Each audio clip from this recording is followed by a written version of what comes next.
Okay, so welcome to the first ever episode of They Never Taught Us This. And this is our introduction episode with my beautiful best friend, my soul sister, my Scorpio sister, the Mary Kate to my Ashley, Miss Sophia Evans. Hey, thank you for having me on your first episode. I'm honoured. You're welcome. Now, the reason I've got Sophia on the podcast, she's essentially going to be a co-host. So at the start of all the episodes that you'll hear, Sophia and I are basically going to come on and have like a bit of a BFF chat about the episode and interview that we'll have. We'll also be doing this introduction episode together, and we'll also be doing a bonus BFF episode together. And essentially it's because I can't talk by myself. I really don't like it. I much prefer having a conversation. And this podcast is essentially, like you heard in the introduction, it's a lot to do with mental health, about the life lessons we were never taught in school, everything we've all been Googling since we left secondary school. We have no idea what to do. So I brought Sophia on because she's a wealth of knowledge, and yeah, I can't wait to have her on and be my little co-host. Amazing. Exciting. So very exciting. How we're going to start this podcast as well is every week Sophia and I are going to be talking about the things that we have kind of learnt in the week that have made us gone, why did they never teach us this? So Sophia, start us off. What this week has made you gone, oh my goodness, they never taught me this? There's so many. There's honestly so many. I feel so at the moment I'm getting a renovation done. Currently where I'm sat recording this podcast, it used to be a kitchen. So this is pretty good progress that I'm even sat in here right now talking to you, so very exciting.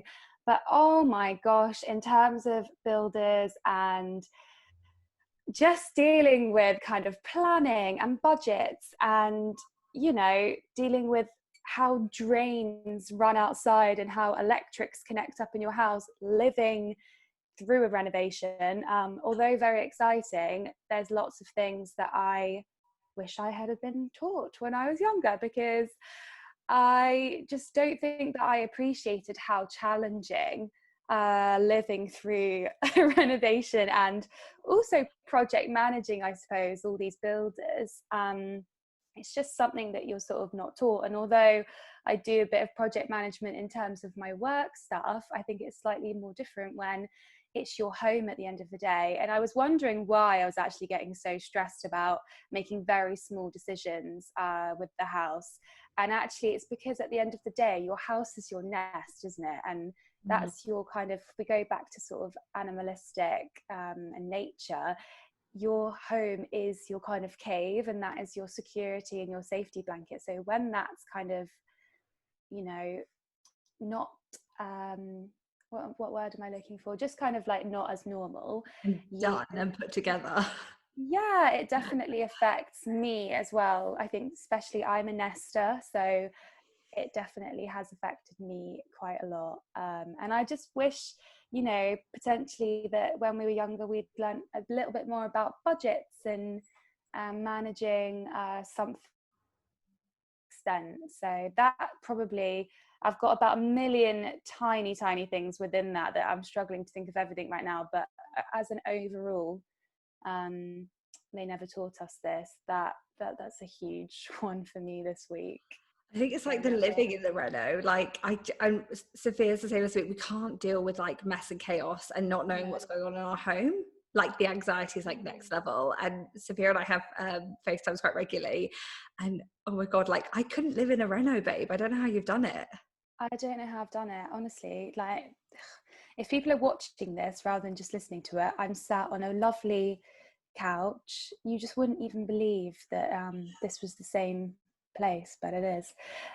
So yeah, no, and I'm very OCD as well, which I'm sure we'll get onto in another podcast or this one. So I found that very difficult as well, to kind of control everything and have everything be, and even things like putting doorknobs on. There's a doorknob there that isn't perfectly in the center, and that's gonna bug me forever. But one thing I would say is that you have to learn. Can you hear the seagulls? The seagulls. I live in Brighton, by the way, and the seagulls are chirping away in the morning. So you have to learn when to kind of, you just pick and choose your battles. And actually, in a few months, will I be staring at that doorknob and thinking that it's not perfectly right? And if it isn't, you know what, I'm going to have to just patch it up and put it in again myself. but yeah, just tiny things like that. You have to learn how to let go of them as well when you're doing something like that. And yeah, I was literally talking to someone actually at the weekend, and we were talking about the fact of like things like that, those little things when you do have a bit of OCD or you do suffer from OCD that just really get to you. And like you said about the doorknob, I was talking about artwork. I can't cope if artwork is off, like slightly wonky. Like I just can't do it. And it's so bad that it's like if I'm in someone else's office or someone else's home, all they want to do is so badly go and move it. And it's so inappropriate. You can't go and touch their artwork. Like it's not okay. No, And you it's have not to let okay. go. I should probably mention as well for people watching this that there's a little Pomeranian next to me. You can see his tail, but I'm kind of just stroking him as if I'm some sort of Dr. Evil. But it's quite soothing me to stroke him. So Fox the Pom, yeah, he's here with me. So he's part of the podcast as well. You always will be little Fox. And also, do you talk about Brighton? We should probably mention to everyone as well that Sophia is actually in Brighton, the UK, and I'm currently in the Gold Coast, Australia. So we kind of have long distance best friend podcasting. And I'm trying to think what's happened to me this week that I've gone, oh my God, they never taught me this.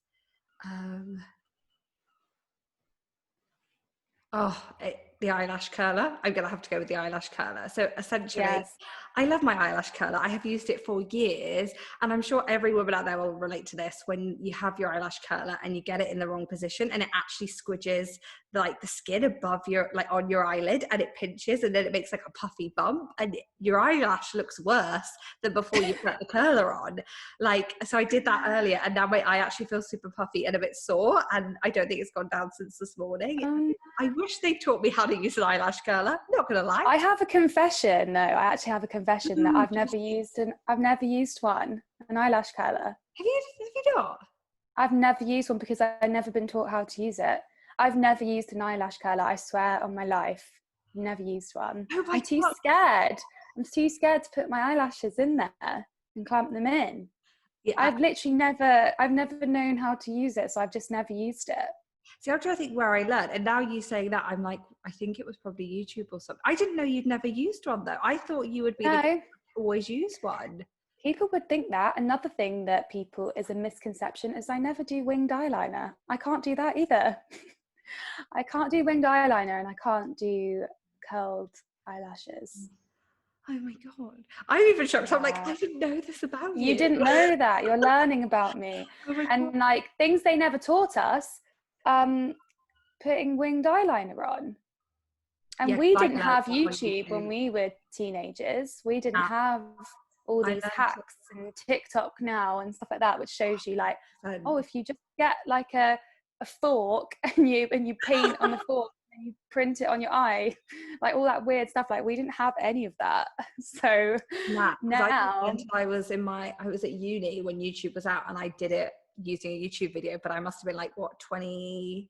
I was 20 at the time, 2021 when I learned. Like it wasn't a teenage thing, because like you said, we didn't have any of the stuff to use. Like, although actually, my cousin taught me how to pluck my eyelashes.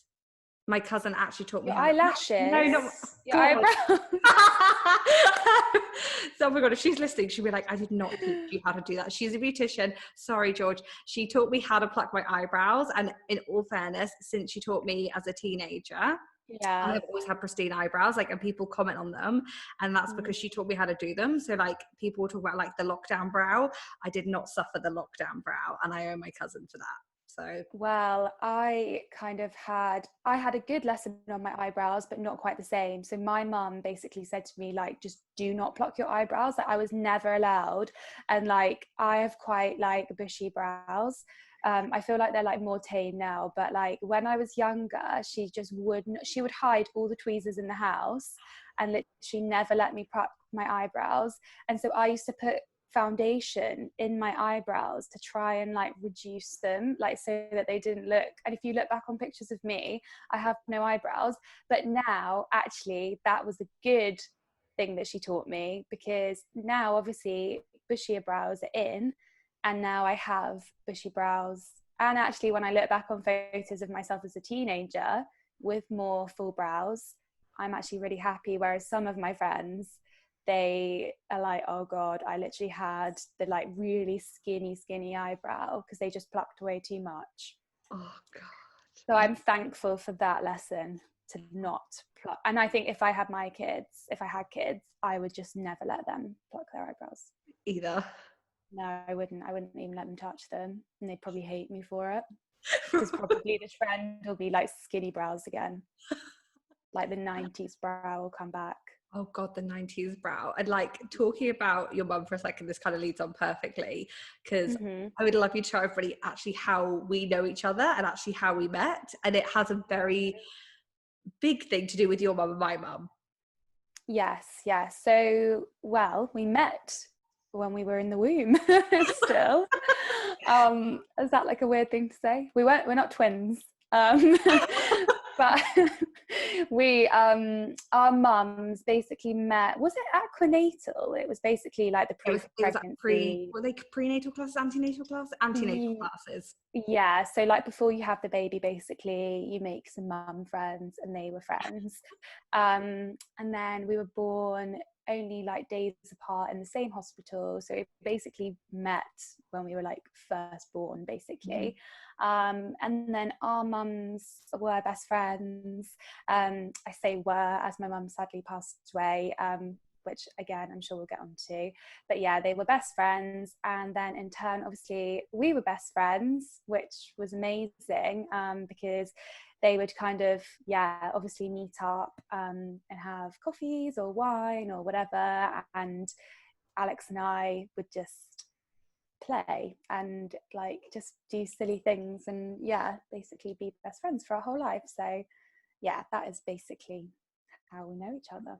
And it's crazy because I was thinking about it the other day. It'll be 28 years that we've known each other in November. Oh goodness, yeah, that's a long friendship. God, that's my longest friendship, obviously. Because I was like, can it be any longer?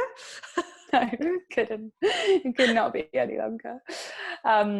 Oh no, that's so nice though. Gosh, 28 years though sounds a long time for a friendship, doesn't it? Yeah, 100%. Sounds a really long time. Yeah. But gosh, wow.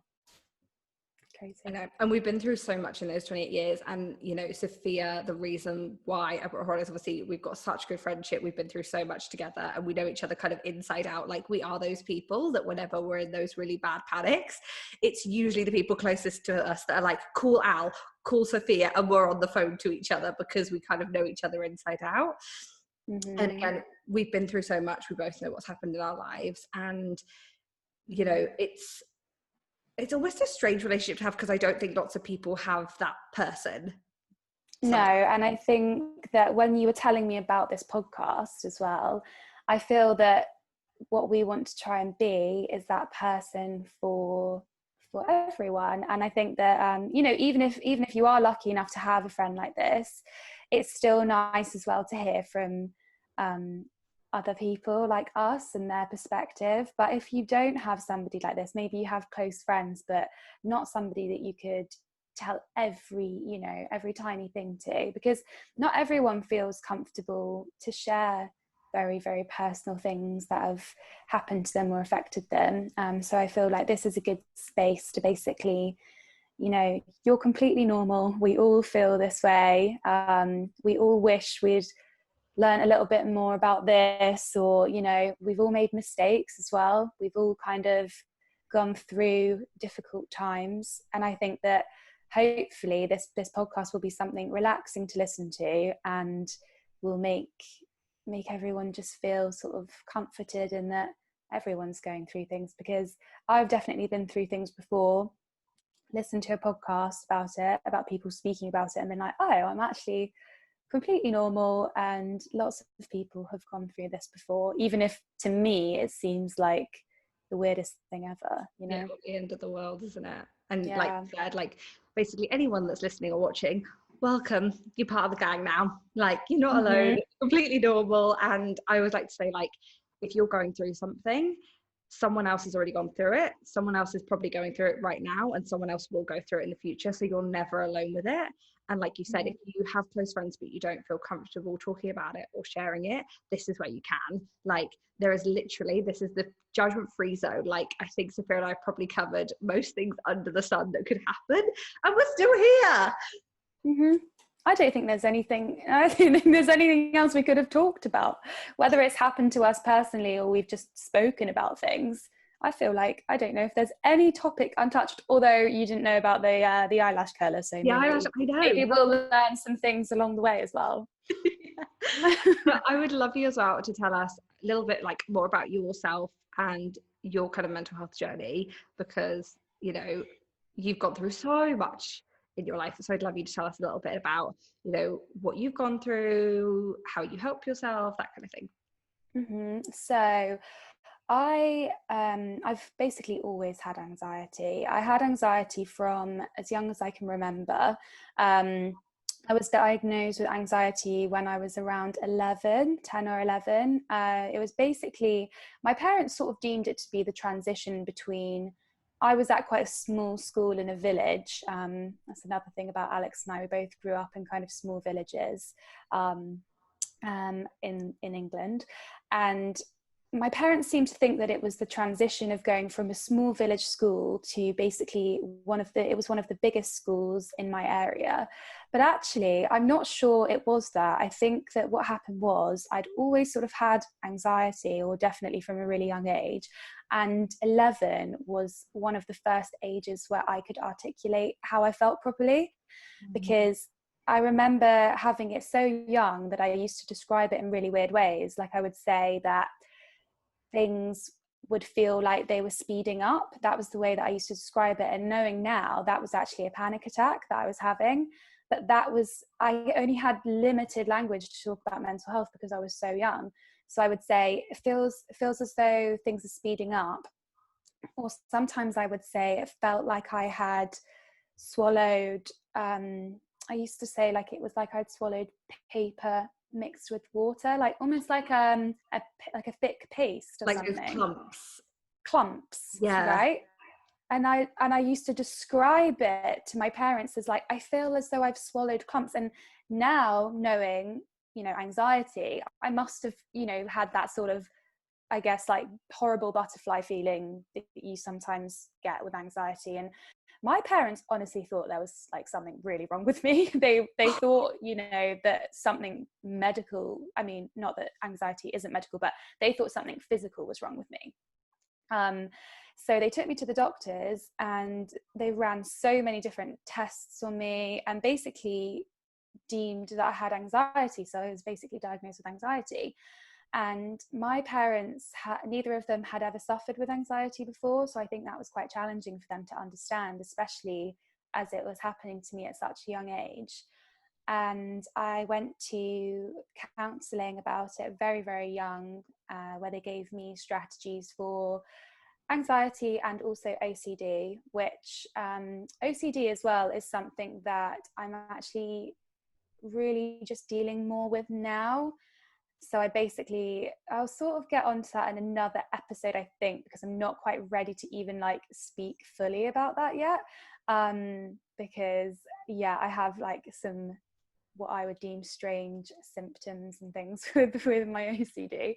But I was sort of given strategies and things to cope. Never really particularly found them very helpful. And it's been something that I've just lived with for sort of like the rest of my life. And then my mum passed away when I was 19. So I basically was dealing with grief. I was also depressed at that time. I had clinical depression. Is that how you would define it when it's diagnosed depression? Yep, Is it called 100%. clinical depression? Mm-hmm. So I was on medication for that.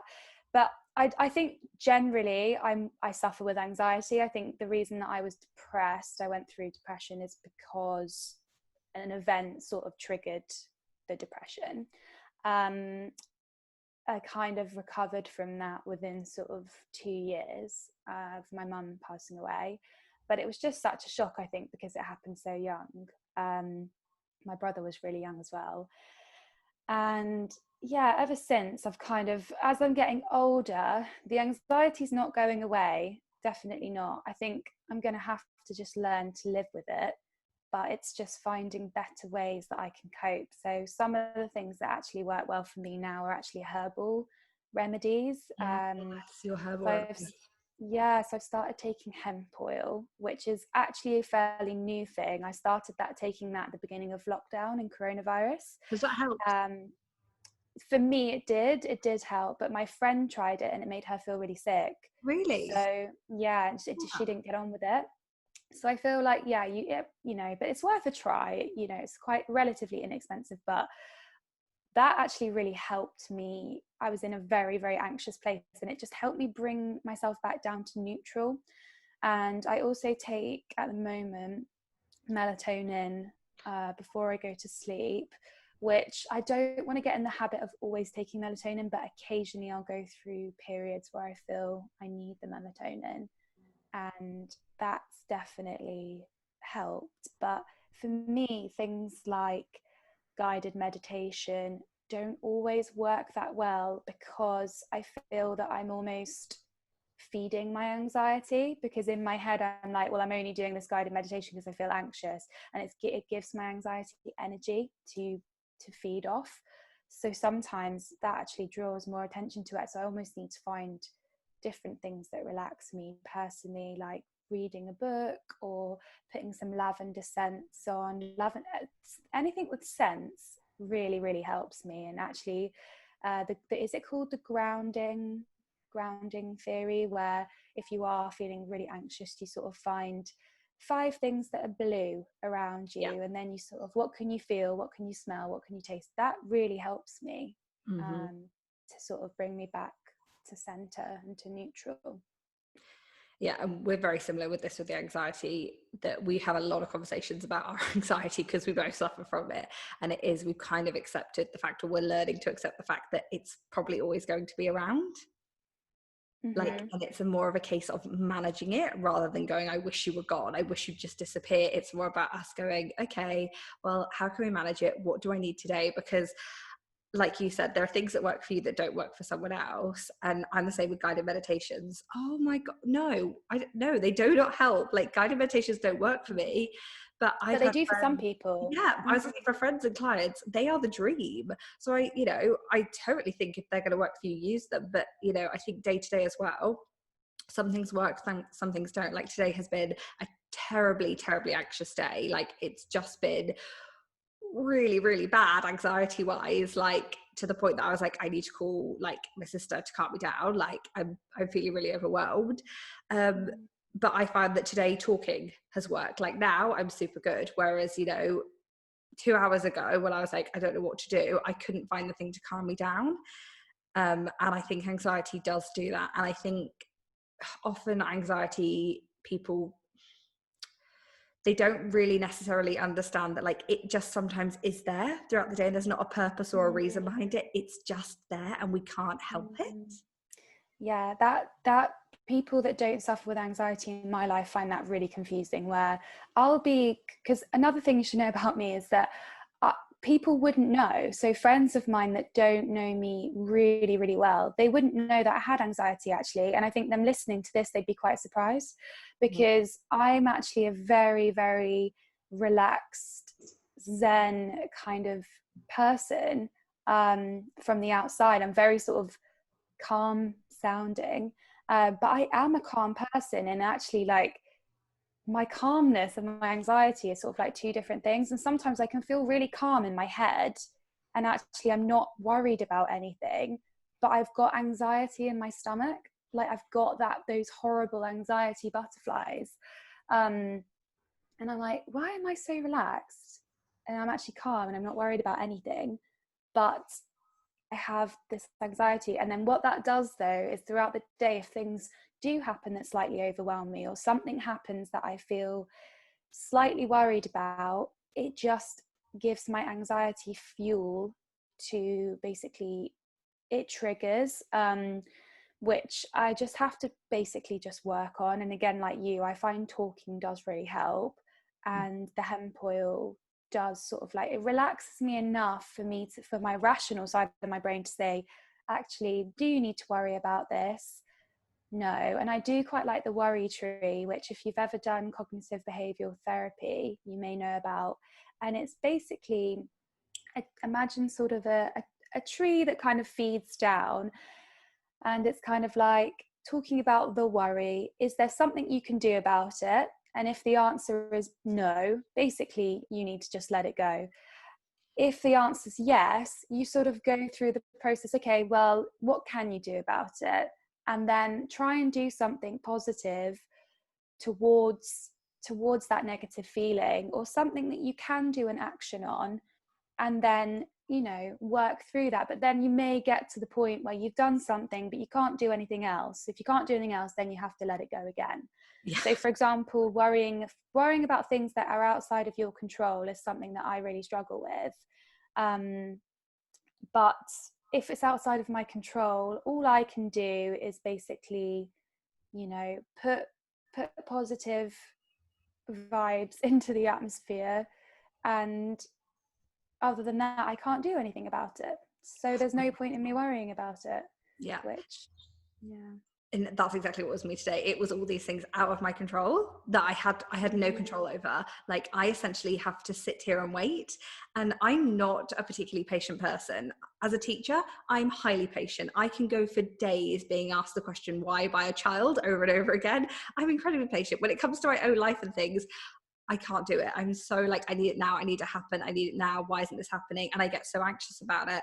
But essentially this thing that's going on at the moment, it's to do with other people. Like, I can't control them. I can't control the outcome. I literally have to do the most I can that I am in control of, and then let it go.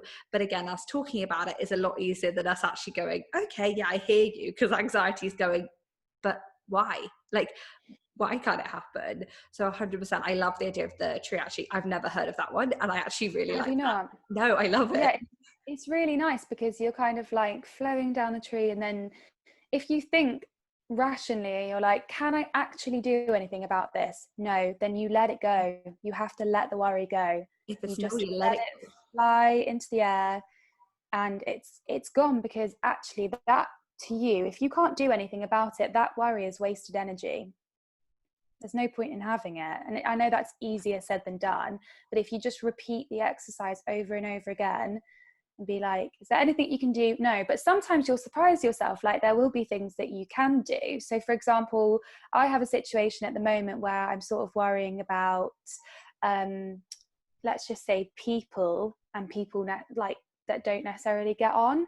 And I'm thinking, like, you know, is there anything that I can do? Well, not really, because at the end of the day, that's between those people. But what I can do is maybe I can speak more positively to one person. So for example, like, I can say, oh, actually, do you know what that other one did, that was really great. Like, Yeah. and then to the other one, I can be like, oh, you know, did you know that this person did this really nice thing? And it's a bit difficult to kind of explain without telling the whole story, which I can't do on here. But yeah, that is kind of like, I can do that. That's actually in my control. I can put positive thoughts into both of those sets of people, and then hopefully they'll feel more positive about each other. But that's where my kind of involvement can stop. I can't worry about it any further because it has nothing to do with me. Nah, that's it. I think you literally are able to control how you feel, what you do, and what you say, and how you behave. That's essentially it. And like you said, putting out the good stuff is a lot easier and less energetically draining than like getting swept up and caught up in like the anxiety and the drama of everything. So yeah, I wanted to ask you a question actually, whether as part of something with your anxiety, one thing that I do is I think about past situations and what I would deem as maybe a mistake. And sometimes I relive it over and over and over in my head, even now in the present. And I just wondered if, one, you do that, and if you have any advice of how I can stop doing that. Because at the end of the day, it's in the past, and it's a bit like what we were just saying. The only control you have is to, I guess, not make that mistake again, and then control your actions moving forward.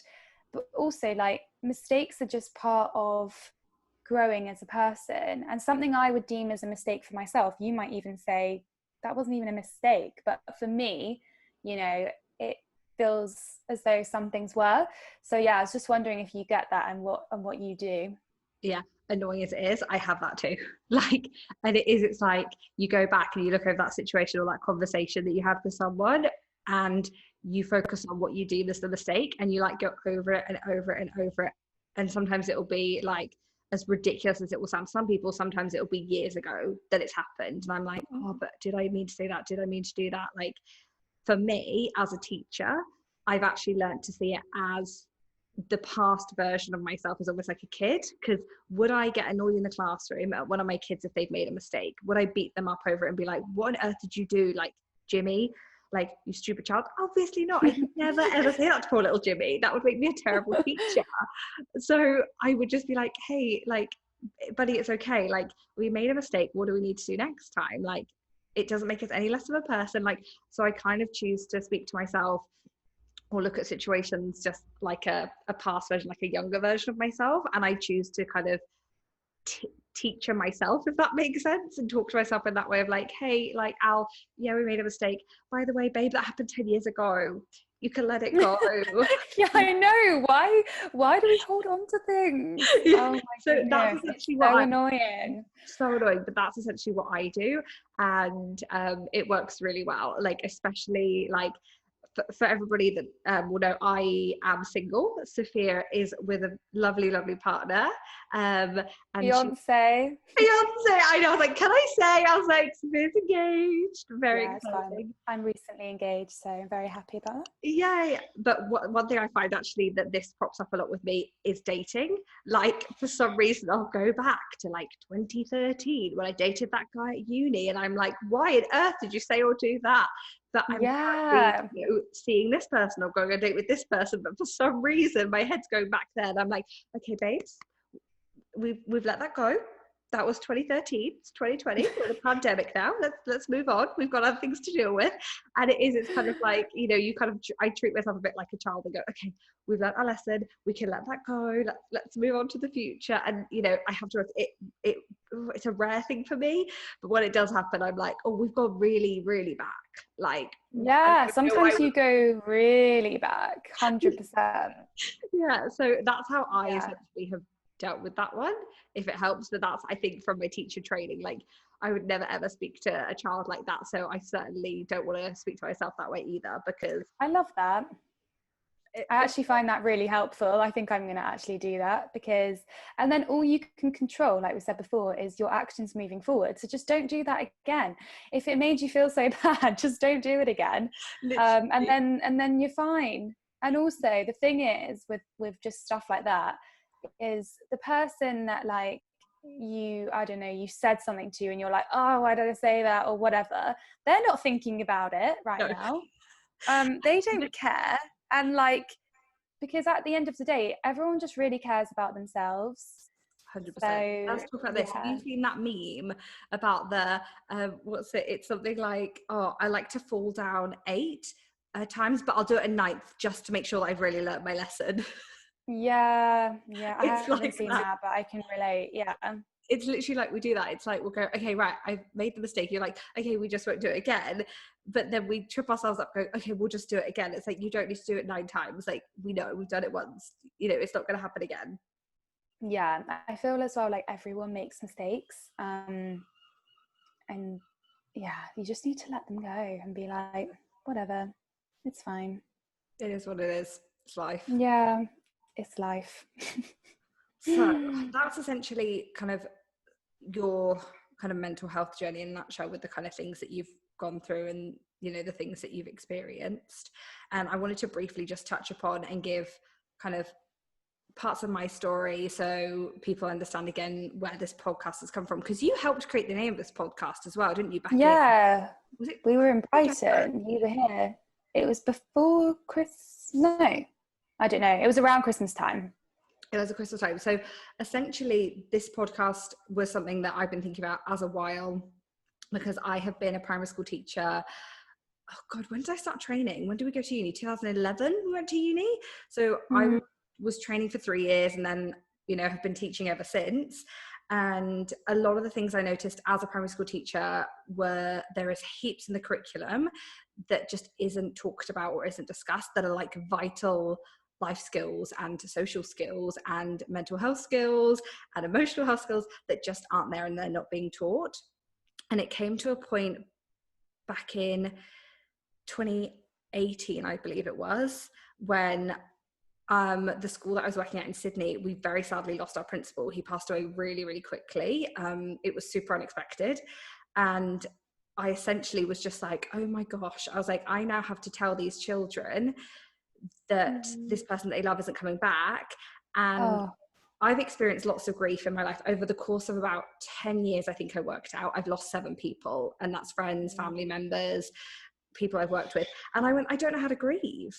I said, and I was literally sat there like, I don't know how to teach these children how to do this, because I have never been shown. I don't actually know what to do, and I should have had a lot of experience by this, because essentially that was where I kind of went, right, we're not taught about this. We don't know how to emotionally cope with situations, and then we can't actually help, our future kids or the children that we have, maybe nephews or nieces, or, even your brother, even though he's not really little anymore.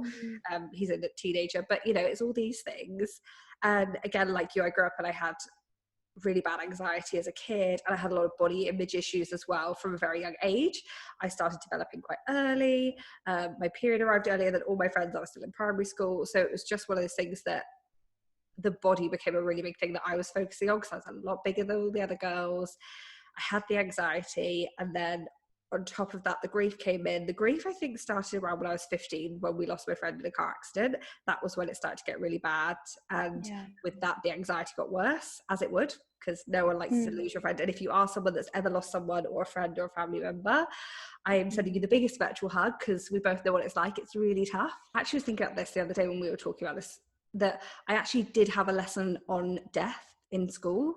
Like, did you? I didn't. Yeah, see, I had the one, and I can remember it because it was after my friend had passed away, and obviously like we're all grieving and stuff at the time, but they basically showed us part of 4 weddings and a funeral. I don't think that really like matches up in reality. Like, you're like, I don't know how to describe this, but life, and he has a heart attack, doesn't he, at the wedding? Yeah, but I'm like, life isn't a Hugh Grant film. That's true. That's an interesting decision that they decided to show you a Hugh Grant film. I mean, actually, funny though that I watched that film when I was quite young. I probably watched it, when I was probably, I don't know when it came out. It must have come out in the 90s. I probably watched it. I don't know, but I watched it when I was too young to really understand everything about it. And I remember that scene really, really affecting me. Like, I remember being so affected by that scene. And if you haven't watched 4 Weddings and a Funeral, then go and watch it tonight. It's a good. But I was very, very affected by the death in that film. Yeah, like, I'm still traumatized today. I'm still traumatized by 4 Weddings and a Funeral. It's just so sad. We've gone through grief, we've gone through anxiety. And the other thing that I wanted to mention briefly, because we are going to talk about it in other episodes, is something that I'm super passionate as well, is really healthy relationships and really clear communication. Because back when I was in my early 20s, I unfortunately found myself in an emotionally abusive relationship, which also ended up with me being sexually assaulted, which, totally fine with now. I'm just in a really positive space with it, and it's something that I'm super passionate about, men and women having the conversations together and talking about these things. But one of the things that ultimately came from that emotional abuse and that assault was PTSD, which is post-traumatic stress disorder, which is a heap of fun. It's great. It's essentially, for different people it shows up as different things, but with my PTSD, I will get nightmares, not regularly, but they do happen. I also get flashbacks if the anxiety is really bad. And essentially a flashback is a bit like a memory, but you're reliving it. So you don't actually I don't know how to describe it. Like with a memory, you kind of know it's not real and you're thinking about it. Whereas with a flashback, when you have PTSD, it's essentially like that thing is happening again or that moment is relived. So for example, a really like non-trigger example was I went to a few weeks ago, I was really, really anxious, put my hand on a door handle, and for about, I'd say maybe 20 seconds, my hand wasn't actually on the door handle in the house. It was in a door handle, where I was locked into a house in this relationship. And just because I was so stressed, it had triggered that response.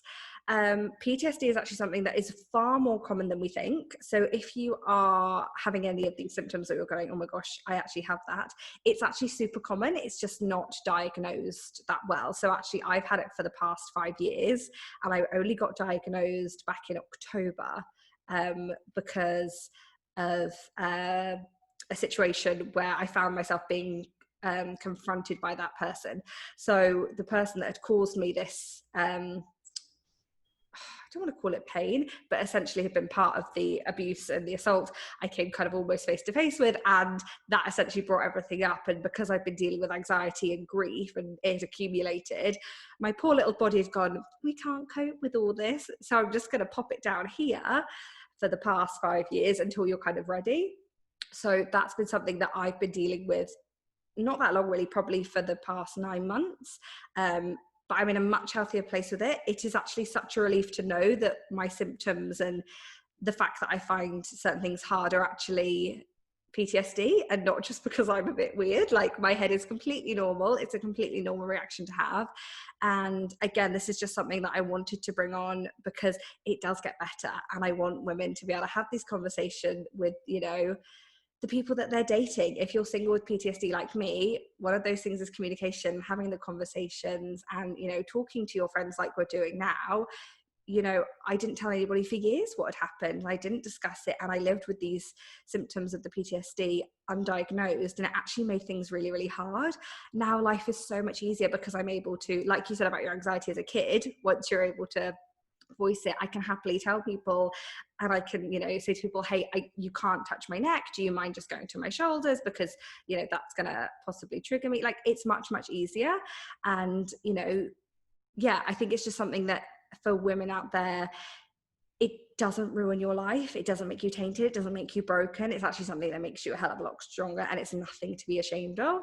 And like I said, PTSD and anxiety, like we both have anxiety, it's a lot more common than you think, and you're going to be fine and you're going to get through it, which is why this podcast is here to help you, essentially. Yeah. But I wanted to throw that in for those people that are listening. You know, it does get easier.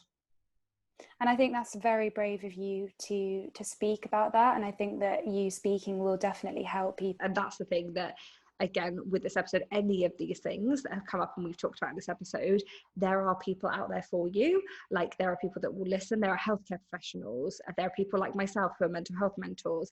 There are trusted friends that you have, and you are never trapped in any situation. There is no mental health issue or, you know, no life event that you are trapped in. Everything will pass. Everything is going to get easier, and nothing is the end of the world. Like, it really, really is. I know you may feel trapped and really overwhelmed, but it's a moment in time. And, you know, I think sometimes it can feel like there's no other option to certain things. There absolutely are. And if you are in any form of abusive relationship, or, you know, like you are struggling with a mental health illness like we've been discussing, you know, you can see Sophia and I very normal humans most of the time. Look at us, you know, we're very normal. Most of the time. You get, yeah, most of the time, we should have that in there. But, you know, you have people that you can talk to, you can get out of situations, and, you know, we're here for you all the way with that. But it's a process as well. It doesn't happen overnight. But you are never trapped in a mental health issue, or you're never trapped in a relationship that you don't want to be in. They're actually, like, mental health issues can be superpowers for you.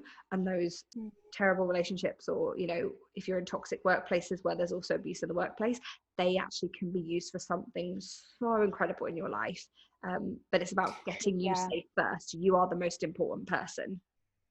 Yeah, and you can always get help, honestly. Like, I just think that sometimes when you're in these situations, you just think, oh, I don't want to burden somebody, or, you know, I don't want to waste somebody's time, or just, you're never doing that. You're never going to waste somebody's time or burden anybody. You can go and speak to whoever you feel most comfortable. to speak to about it. And a problem shared is a problem halved. That's what they say, isn't it? 100%. So yeah, and as soon as you get it out, I feel like you kind of are on the road to a better place. 100%. And we've done this with each other. We've had conversations with each other, and suddenly we've both sat there laughing because we're like, oh, I actually feel so much better now. Like, yeah, so so relieved much better. that we've spoken to each other. So much better. Yeah, honestly, share it, talk about it. It's so much easier. And there we go. That is our introductory episode to They Never Taught Us This. Quite deep. I was thinking, I was like, we've gone really deep really quick. But again, you can tell we're keeping this very lighthearted as well. You know, we like to make jokes out of things and just enjoy our lives. So basically, if you want to find us in the meantime before the next episode is released, you can find Sophia over at Instagram. Do you want to give us your handle? Yes.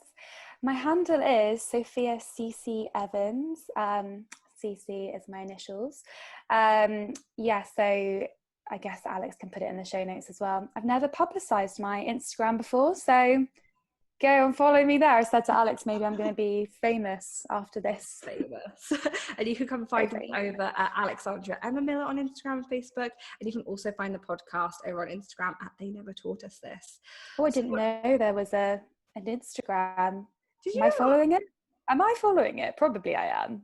I don't know now. If you aren't, I'm going to be shocked because you're the co-host, Al. Imagine like if I'm not following. If you're not, and you're like, I'm like the co-host. Okay, what's the handle? Let's see. Never taught us this. Let's see. Relatable. This is me. Oh, hang on. I'm following. Yeah. So until next time, guys, we will speak to you on the next episode. Thank you for listening and getting to know us a little bit better. Bye.